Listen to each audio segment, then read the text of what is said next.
reçoit aujourd'hui, dans cette deuxième partie d'émission, un créateur de mode. Et oui, il est local, il se nomme Christopher Bost et il a 21 ans. Et il nous fait le plaisir d'être avec nous sur le plateau. Bonjour Christopher. Bonjour. Je suis ravi de t'accueillir Christopher. Tu es originaire de Tergnier. Tu es créateur de mode, un sacré métier que tu as et on va découvrir à travers ton métier, ta passion et ton parcours. Et on va commencer par le début, Christopher. Ça a commencé comment pour toi cette envie de devenir créateur de mode? Alors ça a commencé depuis mon plus jeune âge. En fait, j'avais 4 ans, ma sœur s'est mariée en 2005. J'avais 4 ans, quand je l'ai vue arriver en robe de mariage, ça a tout de suite été une révélation. Ma mère préparait la décoration également pour le mariage, il y avait le tulle, etc. Et j'ai déjà commencé à mon âge, pourtant que 4 ans, à assembler les bouts, faire des nœuds, des petites choses comme ça. Et ça a vraiment été là le début d'un rêve. Est-ce que dans ta famille, il y avait déjà des gens qui fabriquaient des vêtements Non, du tout. Non, je suis le seul dans la confection. Et à l'âge de 4 ans ou à l'âge de 7, 8 ans, quand tu commences à continuer, est-ce que tu te voyais déjà en faire un métier? Alors effectivement, donc, de mes 4 ans à mes 7 ans, j'ai appris à ma mère m'acheter une machine à coudre. Et je commençais par moi, vraiment à mon échelle, à faire des petites choses, assembler des hauts, des bas, démonter des fermetures, essayer de les remonter. Enfin, voilà, ça a vraiment été un apprentissage. Et à partir de mes 7 ans, j'ai fait ma première robe. Quand je la vois à l'heure d'aujourd'hui, je me dis mon Dieu, mais quelle horreur. Mais bon, voilà, c'est parce que j'ai évolué dans le travail et dans le savoir-faire. Oui, c'est vrai que à mes 7 ans, là vraiment, je me suis dit, bon, il faut que je fasse quelque chose de ma vie. Très tôt. C'était une passion secrète ou une passion que tu mettais sur la table et que tu disais à tes copains de classe à l'époque? Alors effectivement, je n'en parlais pas à l'école, parce que c'était quand même compliqué à assumer, étant un homme, de faire de la couture. Est-ce que les mentalités ont changé, tu penses? Oui, oui. Oui. Elles ont largement évolué. Ah oui, un garçon, c'est pas fait que pour faire du foot. Exactement. Ça Heureusement d'ailleurs. Derrière une machine à coudre. D'ailleurs, quand on regarde, on va se projeter un peu dans le monde d'aujourd'hui, les grands couturiers sont des hommes.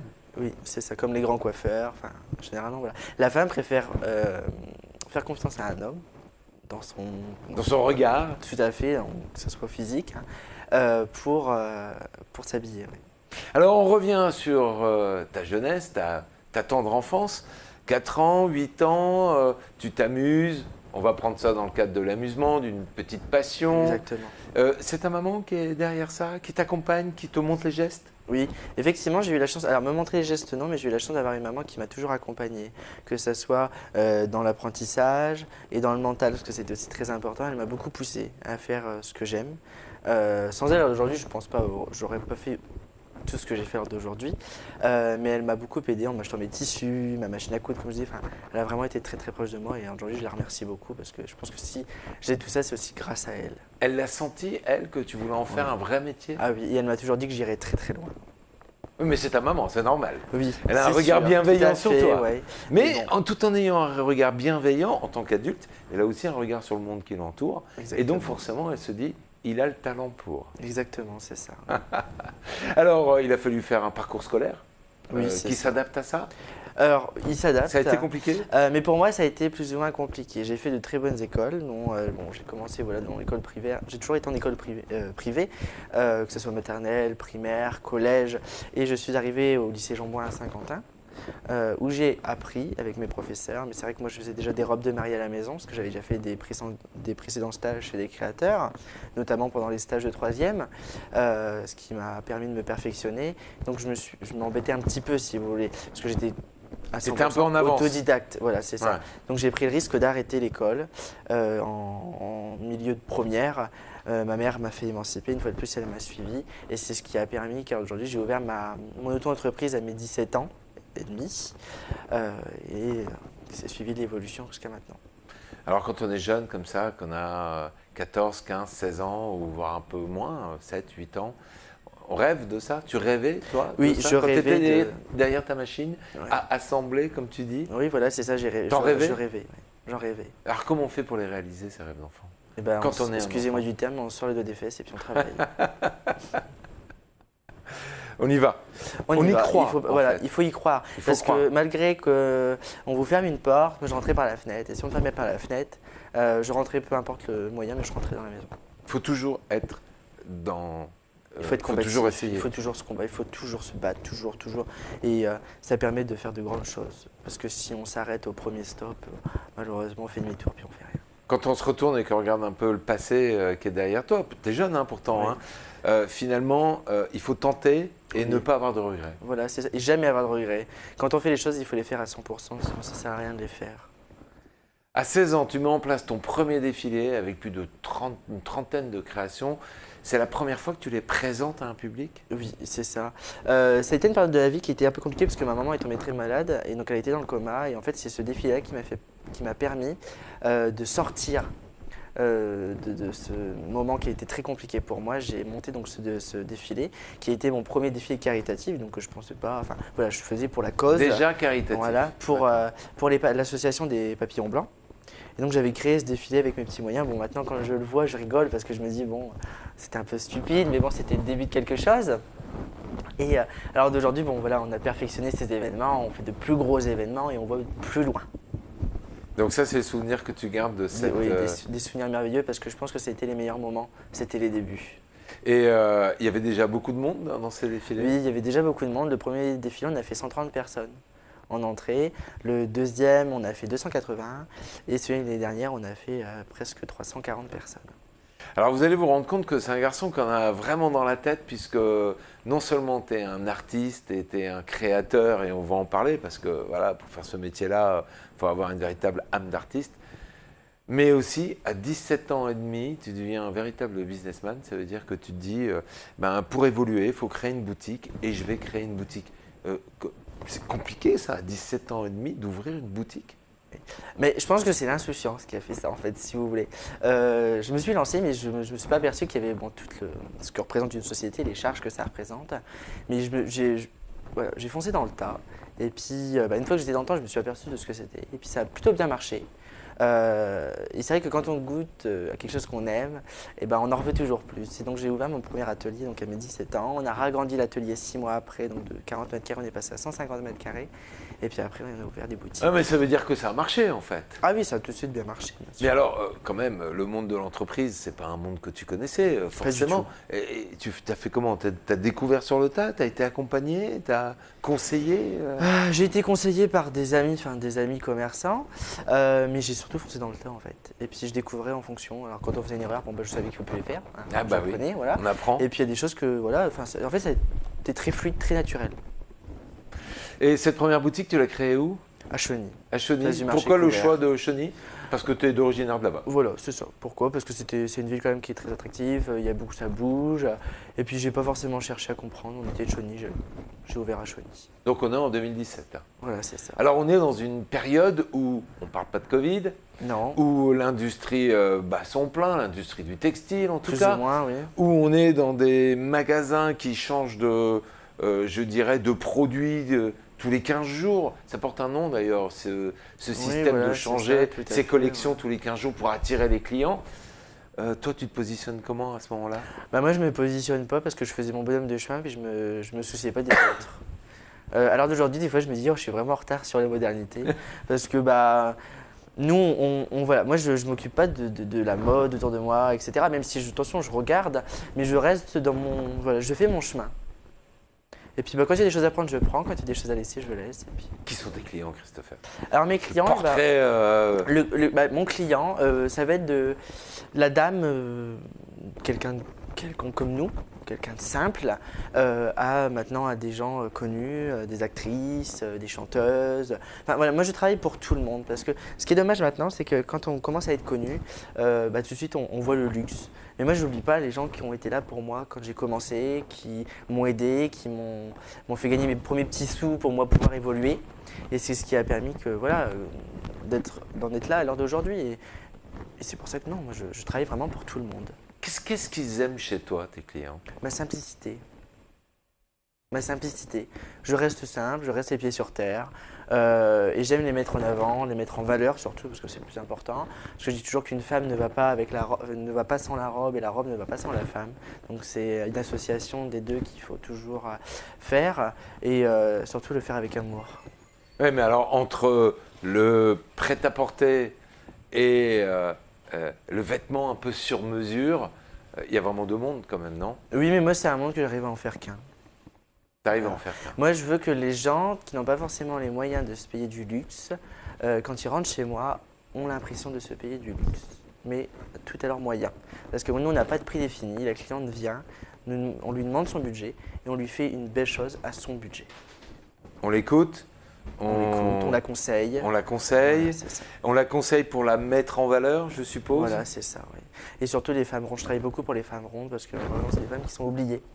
Ou alors, on leur met des sacs à patates, moi je dis toujours, et on leur fait pas des choses modernes, chic et raffinées. Ouais, alors que c'est largement possible, mais il faut Tout à prendre le fait. temps. Exactement. C'est du cas par cas en fait un peu. C'est non? du cas par cas. Voilà. Donc c'est de la haute On couture. crée pour la cliente. C'est de la haute couture.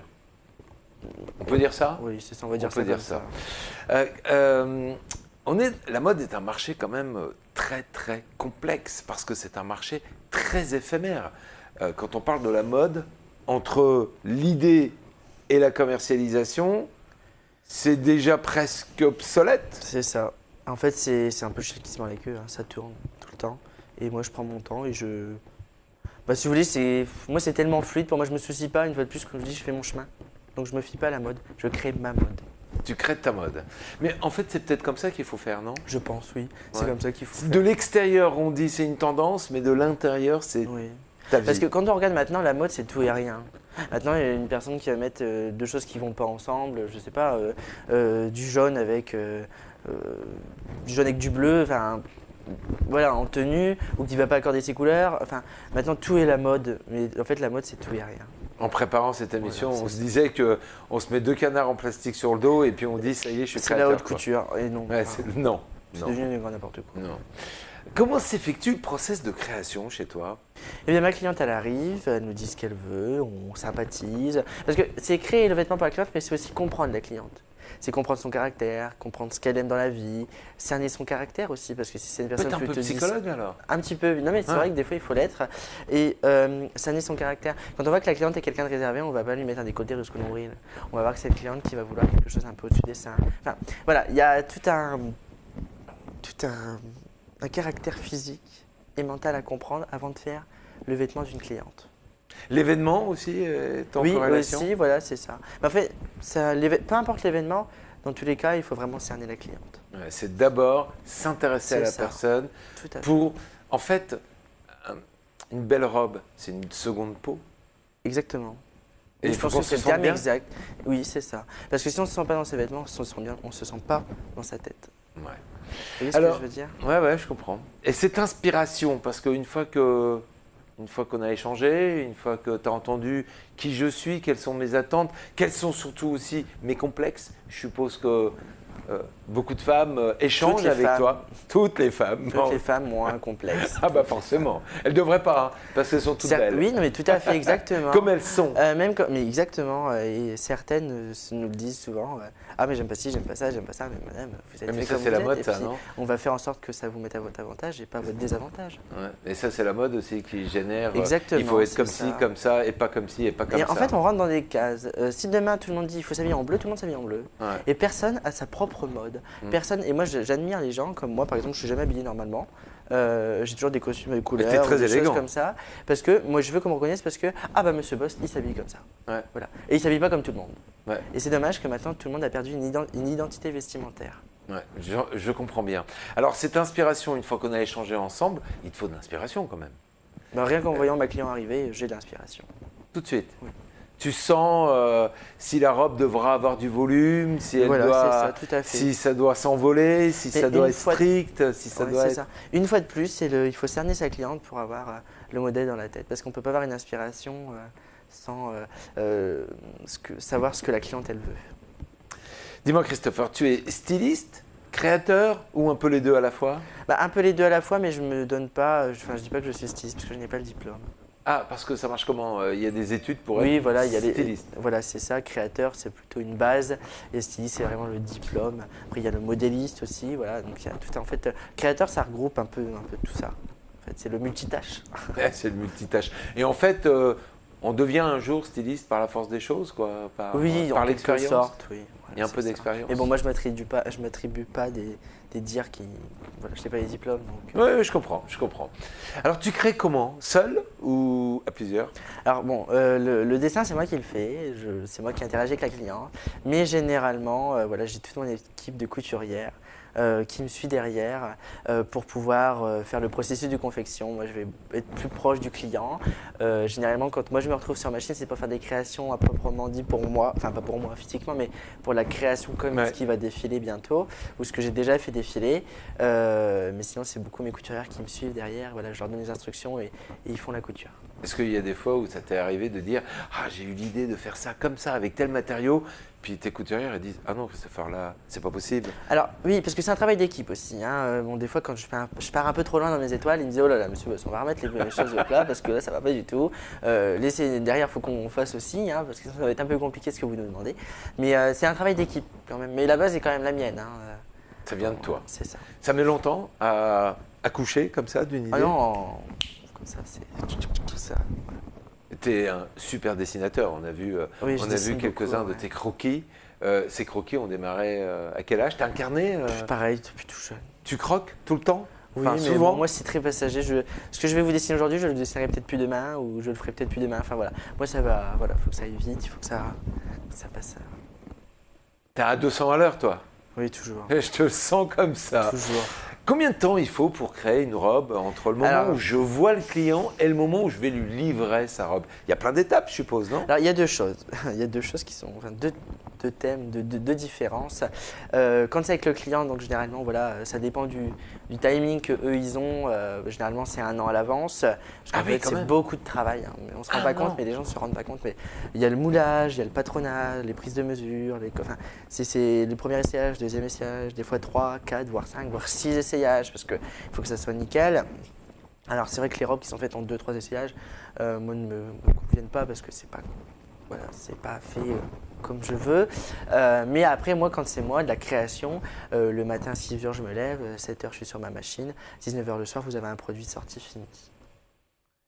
Alors attends, si on est sur une phase de création qui dure un an, en un an de temps, on a sa morphologie qui peut changer aussi, non? Oui voilà c'est ça tout à fait. Tu dois être confronté à On ce genre de s'adapte. problème aussi, non? On s'adapte. On peut grossir, on peut maigrir. Oui voilà c'est ça, on s'adapte.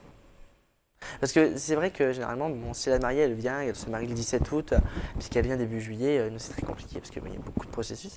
Mais c'est vrai qu'en un an de temps, bon voilà, comme vous dites, ils peuvent changer. Mais une mariée qui va venir, qui me dit je veux perdre quelques kilos avant mon mariage, ça va nous permettre aussi nous d'amorcer. D'amorcer. Et, Voilà.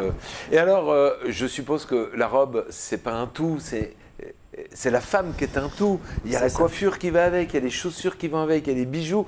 Tu t'intéresses aussi aux autres environnements, même si tu les produis pas, mais à un moment donné, Oui, on est tu interroges quel genre de coiffure vous allez On est avoir. obligé. Tu On est conseilles obligé. Oui, on est obligé. Je travaille avec tout un réseau de partenaires avec qui on s'envoie un peu les clients, parce que je sais que c'est des professionnels qui conseillent bien leurs clients. Mais c'est vrai que c'est vraiment un tout. Avant, je me focalisais que sur la robe et puis la mariée, elle se débrouillait un peu pour trouver ses accessoires. Mais maintenant, non, je les accompagne. On les accompagne vraiment de A à Z jusqu'au dessous de la robe. Alors, on parle beaucoup de mariage et de femmes. Oui. Tu t'intéresses qu'à ce domaine ou tu as d'autres domaines de prédilection? Non, parce que alors voilà, moi la base de mon travail, ça a toujours été la robe de mariée. Mais il y a un moment où il faut regarder ailleurs, il ne faut pas regarder que son nez parce que sinon ça va être compliqué pour évoluer. Donc on a commencé le prêt-à-porter, maintenant on fait les robes de mariée, les robes de soirée, la haute couture comme des robes un peu extravagantes qui sont peu portables ou du moins pour un événement. Mais on fait aussi maintenant depuis peu les robes de divorce. Des robes de divorce. Voilà, c'est ça. Les gens fêtent leur divorce maintenant, donc personne ne l'a fait. Et donc on a commencé, on s'est dit bah, pourquoi pas les robes de divorce. Bonne idée. Alors, c'est quoi la différence entre une robe de mariée et une robe de divorce? Alors la robe de mariée elle est toute blanche, la robe de divorce elle est coupée en deux, un côté noir, un côté blanc. Ah bah oui, d'accord, C'est ça. le changement. Ok, d'accord. Que les femmes? Non, je fais les jeunes filles, je fais les femmes, dans leur paquet. Je fais aussi les hommes, mais à plus petite échelle, parce que bon, on est plus à l'aise envers les femmes, mais on fait aussi les costumes pour eux. Qu'est-ce que ça te fait quand tu sais que ces robes, bien souvent, vont être portées une seule fois, mais vont être stockées chez la femme et ça va... Il y a une relation qui se crée entre la femme et sa robe tout à fait. de mariage. Bah, on s'est dit Bien souvent, on va même aussi dans des générations Exactement. On transmettre. on se dit, si vous voulez, on se dit que, bah, en fait, on est le lien du rêve du mariage. On est la base. Parce que la première chose qu'on pense à un mariage, ah bon, bah, as-tu trouvé le mari? Bon, ça, j'ai les mots de base. Et puis, se dire, est-ce que tu as ta robe? Et ça, c'est le plus important. Et cette robe, on va la garder. Qu'est-ce que ça te fait, toi, de te dire, en fait, cette robe, elle va accompagner cette femme pendant toute sa vie? Et ben, j'ai l'impression d'avoir des bouts de moi.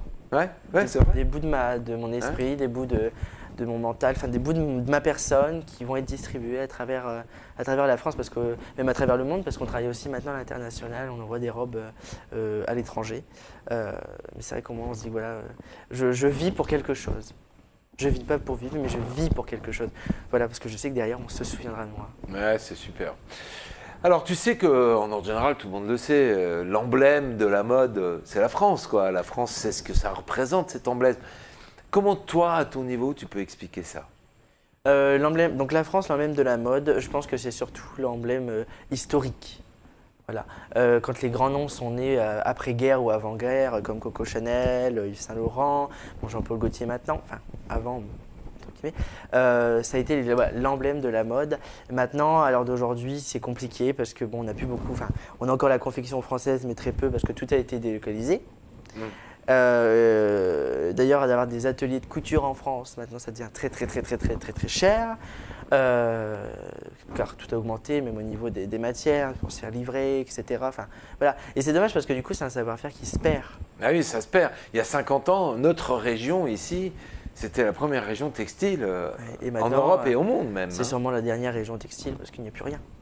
C'est dommage. Alors, tu parles de cette mondialisation qui a fait énormément de mal à ces différentes filières textiles.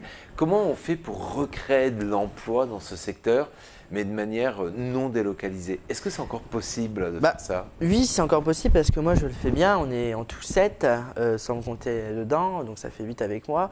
8 salariés, c'est 8 familles. Hein, oui, voilà, c'est ça. derrière, on fait vivre 8 familles. C'est pas 8 personnes. Ouais. C'est 8 familles, surtout que moi, à 60%, ce sont des femmes qui ont plus de 50 ans. Donc c'est aussi, voilà, c'est la fin de carrière, tout ça, donc c'est des emplois qui sont très importants pour eux. En fait, comment on les fait vivre et comment on fait du chiffre pour pouvoir les faire vivre?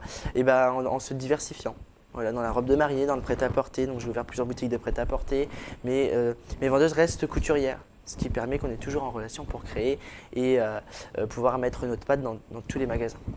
Alors comment tu les trouves, tes collaboratrices, tes vendeuses? Une fois de plus, c'est très compliqué. Ça fait maintenant 1 an que je recherche une couturière. Ah ouais? J'ai la chance d'avoir mes couturières actuelles, mais c'est vrai de trouver du personnel, ça devient très compliqué parce que bon, maintenant, même s'il y a des filières de mode, la couture floue, à l'ancienne, je dis bien on la prend à l'ancienne parce que c'est les meilleures méthodes. Hein. De toute façon, on ne va pas se cacher. Maintenant, l'industrie, les méthodes industrielles sont très bâclées. On est obligé de se mettre à la mode, entre guillemets, au modernisme, parce que sinon c'est pareil, on est toujours sur une qualité, ça nous coûterait trop cher. Mais c'est quand même très compliqué parce que maintenant il y a de moins en moins de jeunes qui veulent travailler dans la couture, parce que de toute façon dans la couture il faut être passionné, on ne fait pas de la couture pour faire de la couture. Ce qui fait que mon personnel est en partie plus de 50 ans. Parce que les jeunes manquent un peu de passion. Les jeunes manquent de passion, manquent d'envie de vivre. Les jeunes maintenant, mais on parle de jeunes, mais même de gens plus âgés, jusqu'à 30 ans, 40 ans, ne savent pas ce qu'ils veulent faire de leur vie. Je trouve ça dommage. Je trouve ça dommage qu'ils ne sont pas plus accompagnés au niveau de ce cadre-là. Parce que moi, j'ai eu la chance d'être accompagné depuis tout petit, et c'est ce qui a fait qu'à l'heure d'aujourd'hui, je sais ce que je veux, je sais ce que je veux faire. Pugnacité, envie, courage. Puis on y va, quoi. Ouais, puis croire en ses capacités. Exactement. Et les développer et ne pas avoir peur de se casser un peu la figure. Mais vous savez, mais forcément, quand on tombe, on se relève, quoi. Voilà, c'est ça. J'ai fait des erreurs. Je l'avoue, j'ai fait des erreurs dans mais ma couture. Mais t'as appris. Mais de ces erreurs, j'en ai appris. Peut-être que quand j'étais plus jeune, ou peut-être alors maintenant, il y a des robes qui partent, ça nous est déjà arrivé, je ne vais pas le mentir. D'ailleurs, la personne qui est toute blanche, justement, d'avoir, qu'on a déjà fait des erreurs. Peut-être un bouton qui tombe, des boutons qui se découpent. Mais nous, on n'est pas de l'industrie, on est de l'artisanat. Alors peut-être que notre couture, elle ne va pas être tout à fait droite. Peut-être qu'elle va être droite, mais peut-être qu'il y a un petit léger ballon, peut-être qu'il y a… Voilà, mais… Derrière, on les fait de nos mains. Ce ne sont pas des machines millimétrées qui font ces vêtements. C'est des œuvres d'art. Voilà. On peut pas… Ce qui fait leur qualité, c'est justement leur différence. Leur cachet. Leur cachet. leur ouais. cachet. Alors à ce jour, tu as 4 magasins, vous vous rendez compte? Voilà, il a, rappelle-nous ton âge, 21 ans, mardi. 21 ans. Mardi, alors bon 11 anniversaire octobre, d'avance. c'est ça, merci. 21 ans mardi, il crée sa première boutique à 17 ans et demi. Et oui. Et aujourd'hui, tu as 4 magasins au total C'est ça. et 7 salariés. Christopher, c'est une sacrée responsabilité qui pèse sur tes épaules, non? Très très grosse, très grosse, très grosse. Parce que c'est vrai que Trop grosse des fois. trop grosse des fois parce que des fois on ne vit pas. Tous chefs d'entreprise qui m'écouteront, je pense que Ils savent. comprendront ce qu'on vit. Surtout avec l'actualité, on n'est pas forcément aidé par l'État, hein, ça je ne cache pas pour le dire. Avec tout ce qui augmente et puis les guerres, le Covid, les gilets jaunes, tout ça, ça a été très compliqué. Mais on arrive toujours à en sortir la tête de l'eau, et heureusement. Et je suppose que la période de la Covid a été extrêmement complexe parce que dans ton chiffre d'affaires, entre autres, il est fait à travers les magasins et à travers les mariages. De 100% de chiffre d'affaires, on est descendu à 3,9% Ouais. de chiffre d'affaires. Ouais. Et là, il faut être fort dans sa tête pour tenir. hein. Là, il faut être fort. Heureusement qu'on a eu quand même quelques aides, bon, qui sont arrivées tardivement. Ça, on va pas se le cacher. Mais heureusement que voilà, derrière, il faut avoir les reins solides. Il n'y a pas des moments où tu te lèves et tu dis je baisse les bras quoi parce que Il y a des moments où ça m'est arrivé de me dire, Christopher, aujourd'hui stop, t'arrêtes tout, il y en a marre, t'es fatigué. et qu'est-ce qui te rebooste? Qu'est-ce qui me rebooste? Alors, qu'est-ce qui me démotive déjà? Qu'est-ce qui te démotive Qu'est-ce et qui me qu'est-ce qui te rebooste? démotive? Des fois, ça va être la méchanceté des gens. Parce que dans le monde où on vit actuellement, on n'a pas le droit à l'erreur. Mais l'erreur fait partie de la réussite. Ah bah oui. D'accord? Et c'est ça qui est compliqué, c'est que les gens ne comprennent pas que des fois, oui, on peut se planter. On sait le réparer. Mm. Des fois, on ne laisse pas la chance de le réparer. Donc c'est ça qui me comment vous dire, me démoralise. Ou aussi, malheureusement, maintenant, quand on réussit, entre guillemets, pourtant, même si on reste simple, la jalousie des gens fait en sorte que ça vous démotive aussi parce qu'on vous met des bâtons dans les roues. Et ce que je trouve ça dommage parce que je pense que toute personne a le droit de réussir et on est toujours sali par plus bas que soi. Ouais. Mais lors d'aujourd'hui, voilà, et, quand je vois, bon, on a peut-être des gens qui nous ont poussés vers le bas, mais on a beaucoup de gens qui nous poussent vers le haut. Et tous Ouais, les matins, je c'est me une lève en me toute disant… petite proportion ça. Exactement. Faisons pas une fixette. C'est ça. une toute petite proportion, Oui. mais il y a une grande. Mais en tant que tu es tellement perfectionniste que tu regardes bien évidemment la proportion très positive des gens très satisfaits, mais tu as envie que cette petite proportion aussi Oui. soit satisfaite. Mais avec le temps, j'ai appris qu'on ne peut pas plaire à tout le monde. Ah bah oui. Et malheureusement, c'est comme ça. Bah Alors, oui. peut-être que je plais à certaines, peut-être que je plais pas à certains, et je m'en fiche. Comment tu fais pour te faire connaître justement? Moi, je me suis battu, que ce soit les réseaux sociaux, les journaux. Moi, je me voyais quand j'avais 16 ans, appeler les journaux, dire voilà, j'ai un scoop, je suis couturier, j'ai envie de réussir. Est-ce que ça vous dit de faire un article? J'ai eu des portes qui se sont fermées. Hein. Mais aujourd'hui, les portes, à l'heure actuelle, les portes qui se sont fermées il y a 5 ans Se rouvre. s'ouvrent maintenant. Ah bah oui. Donc tu je sais que parles. dans tous les cas, si je ne rentre pas par la porte, je rentre par la fenêtre. Alors, tu as plusieurs défilés à ton actif, puisque forcément, bah, on vient de chercher maintenant, hein, on en C'est est ça. là, dont une très belle expérience pour l'élection de Miss Loire-et-Cher, ça s'est passé en mars 2022. Quel souvenir t'en gardes?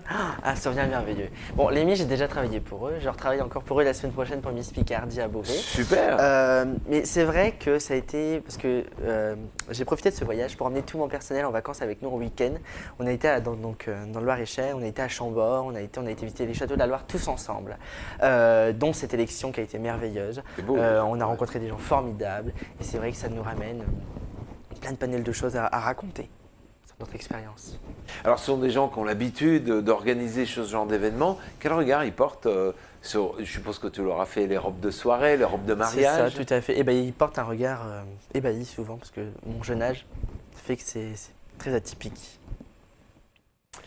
Tu es très investi pour des causes, tu nous en as parlé un peu tout à l'heure, qui te tiennent à cœur, comme par exemple la lutte contre le cancer du sein. Tu nous en dis quelques mots, pourquoi? Alors pourquoi? Alors là, il y a eu beaucoup de choses.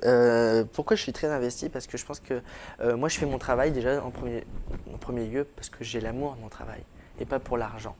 Donc si je peux reverser cet argent que je gagne lors de ce défilé à une cause pour les aider, eh ben, on le fait bien volontiers. Ce qui m'a appris, parce que je la C'est une comprends belle valeur, forte, ça, hein. Voilà, c'est ça. En fait, ce qui permet, parce que l'heure d'aujourd'hui, maintenant, c'est chacun pour soi, et le moindre sou, on ne va pas le partager. Et moi, je souhaite le partager. Bravo, c'est très très belle valeur. Ça a été, puis c'est une cause qui m'aide beaucoup parce que moi, j'ai été atteint de 2 cancers en peu de temps, 1 an de temps. Je me bats encore pour ces 2 cancers.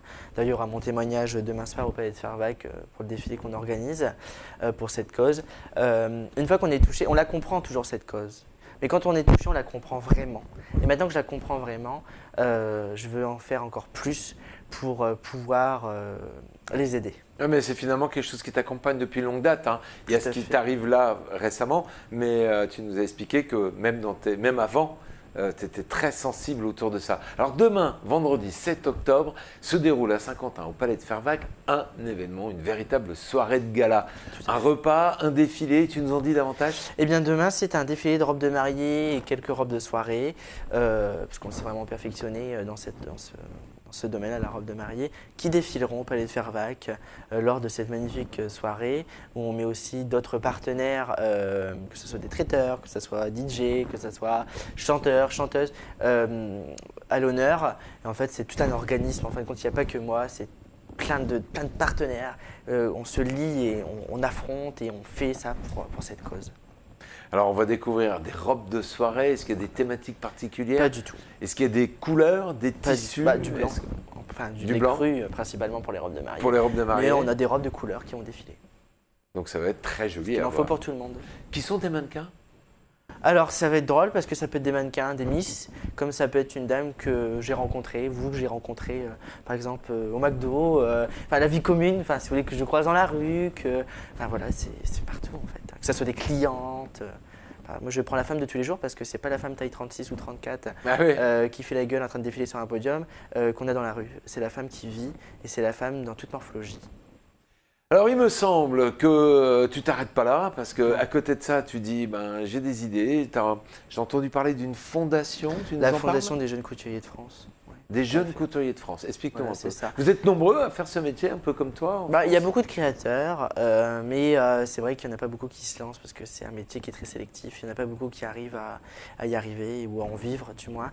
Et cette fondation-là, en fait, ça va permettre de remonter, de recréer ce savoir-faire qu'on avait avant et qu'on perd.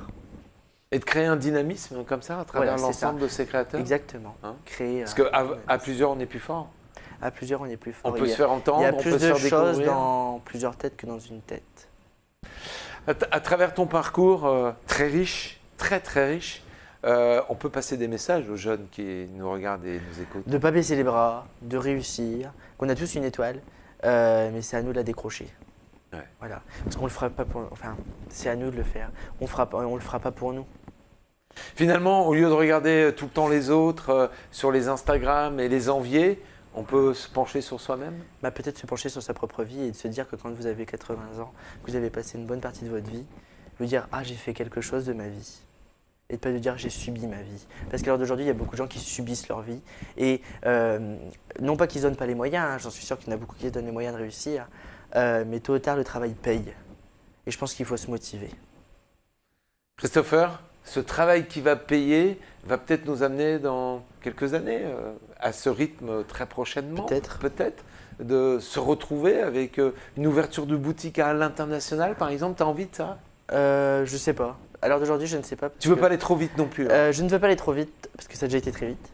Et l'international parce que je me demande si j'aurai autant d'attente, autant d'écoute envers chaque cliente que si j'arrive à quelque chose d'industriel que je ne veux pas, que je Ah ne suis ouais, pas. c'est vraiment une relation personnelle, hein. C'est C'est ça. vraiment cette relation fait. que tu aimes, cette dimension que tu aimes aujourd'hui, hein. Exactement. Ouais, mais ça, c'est ça aussi les valeurs de ce que tu représentes. En attendant, vous pourrez le retrouver et découvrir l'ensemble de ses créations lors de cette soirée en 2 temps au Palais de Fervaques. C'est ouvert à tout public. Ouvert à tout public. Il reste encore un peu de place? Il reste des places pour le défilé. Le repas est complet, mais Bien sûr. on peut venir autant qu'il souhaite. Pour Le repas, c'est à partir de 19h. Le défilé à partir de 21h, 21h. ouverture des portes. Tout est prêt pour le défilé? Tout est prêt, presque. Enfin, tout Il y a est encore presque des prêt. petites retouches Voilà, à faire c'est ou pas? ça, oui, les filles vont travailler dur cette nuit encore pour finir tout ce qu'on a à faire. Ouais. On y verra. On y verra beaucoup de monde et on ira surtout les robes de mariée. Voilà, on va se donner rendez-vous. On va se donner rendez-vous demain au Palais de Fervaques. Et on va rappeler l'adresse de tes 4 enseignes, celui qui est à 50 ans. Donc principalement donc à Chauny, rue La République et rue Émile Zola, Saint-Quentin. Et au niveau budget, on commence à quel prix? Ah, nous, on n'a pas de budget. Alors bon, bien sûr, minimum 150 € pour une robe convenable. Rusca. Voilà. Mais avoir une robe faite sur mesure avec un budget qui est un peu limité, parce On que peut. on peut. Oui. On peut répondre. Voilà. Parce Après- qu'on a bien compris, il y a beaucoup de temps derrière et on saura le Après, maîtriser différemment. il faut rester les pieds sur terre. C'est vrai que bon, si on arrive avec 150 € de budget, Ça marchera ou pas. moins, il ne faut pas s'attendre à la robe à 30 000 €. Et ça, c'est vrai que certaines personnes ont un peu de mal à le comprendre, mais on fait toujours au mieux. Voilà, c'est ça. On peut pas demander de la haute couture à des petits tarifs, mais on arrive toujours à leur faire quelque chose de beau. Est-ce que tu as un message à passer? Est-ce que tu as envie de t'exprimer, soit à tes clientes, soit à ceux qui t'ont Déjà, fait je remercie confiance, tous ceux qui me suivent. Je remercie ma famille, mon personnel, parce que bon, Ah bah des fois, j'imagine. ils subissent aussi mes humeurs, parce que c'est vrai que voilà, moi, il faut que tout soit carré, donc je suis quelqu'un de très strict. À tous les gens qui m'accompagnent, mon conjoint, enfin voilà, tout le monde. On te retrouve sur les réseaux? On me retrouve sur les réseaux. Tu as une page Facebook forcément? La Rêverie Bost, tout à fait. Et un Insta aussi, pareil, Aussi la Rêverie Bost. à suivre. Christopher Bost. Bon. Moi, j'étais ravi de t'avoir à mes côtés aujourd'hui. On sort de cette période de Fashion Week qui nous en a mis un peu plein les yeux et aussi qui nous a un peu... Je me réfère pas à ça. Voilà, tu ne te réfères pas à ça. Et nous, on avait envie de parler de mode, mais d'en parler avec quelqu'un qui a les pieds sur terre, qui sait de quoi il parle C'est et important. qui crée de l'emploi ici en local et qui en plus fait l'actualité demain soir au Palais de Fervaques. Voilà, c'est ça. Merci à beaucoup vous. de ce temps d'échange très agréable en ta compagnie. Merci N'oubliez pas d'aller à la rencontre de Christopher, la rêverie de Bost. C'est ça. Tout à fait. Voilà, rue Émile Zola à Saint-Quentin et rue de la République À à Chauny. Chauny. Et puis sur les réseaux, n'hésitez pas. Merci beaucoup Christopher. Merci à vous. Merci à vous de votre fidélité. La semaine prochaine, un autre invité sera là à mes côtés pour partager avec nous toute sa passion et tout son savoir-faire. Nous, on va se retrouver dans quelques instants pour la suite de nos programmes. Belle fin de journée à tous.